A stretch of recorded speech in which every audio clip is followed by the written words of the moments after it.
Well, at a time when Facebook, Twitter, and LinkedIn are pushing people to put forward their most polished, put-together selves, there's a new class of mobile applications aiming for a bit more honesty.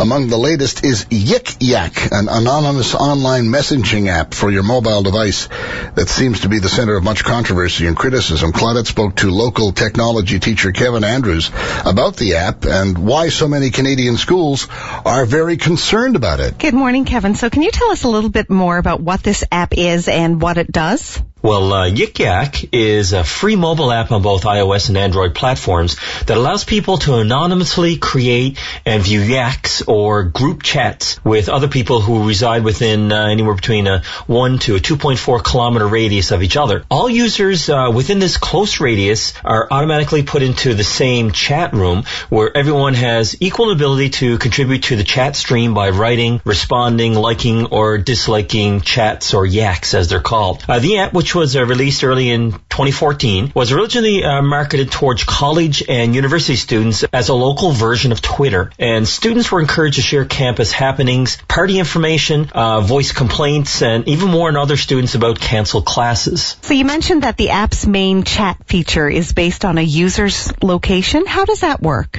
Well, this app works by combining the technologies of GPS and instant messaging, which allows users to anonymously post messages to other users who reside nearby them. So before loading the messages, the Yik Yak app will determine your location and then group you into different pockets depending on how close you are to other people. So they call it zones. And within these zones, anyone inside the radius, which is 2.4 kilometers, can post and read other people's messages. So Yik Yak is effectively sort of like an anonymous bulletin board for people who reside near one another. I guess you could think of it like a virtual neighbourhood message board. So why would this app have such a bad reputation than, say, Twitter or Facebook? Yik Yak has quickly grown popular in schools where it can have positive uses such as sharing questions about homework or providing updated neighborhood news. Even though Yik Yak's user rules prohibit bullying and cluttering the message feed with useless or offensive Yaks, there's nothing really to prevent people from posting anything of the sort because users are anonymous, and it seems that even for some Canadian schools,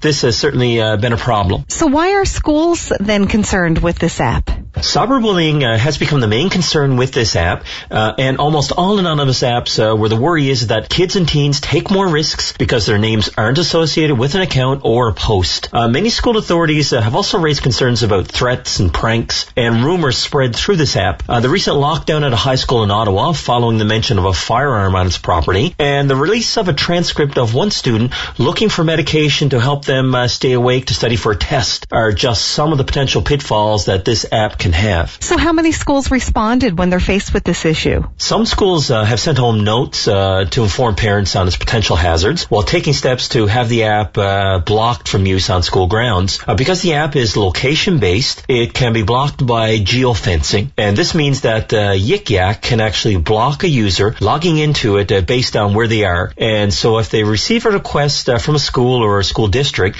to block their school location, then students won't be able to log in and use this app. Be that as it may, though, like everything online, there are always more than one app for that, which will end up then bypassing the geofencing restrictions. So is there a true solution to keep students safe? I would think the answer is through education. You'd want to make sure that the students know that this is a form of bullying or abuse, and it is certainly not okay. Schools need to include it as part of their anti-bullying campaign, teaching students how to interact with each other in more healthy and meaningful ways. Also, too, parents need to have an informed and meaningful conversation with their kids about these types of apps. I would go even as far as suggesting that parents should use these types of apps themselves, just to see what kinds of conversations are getting posted.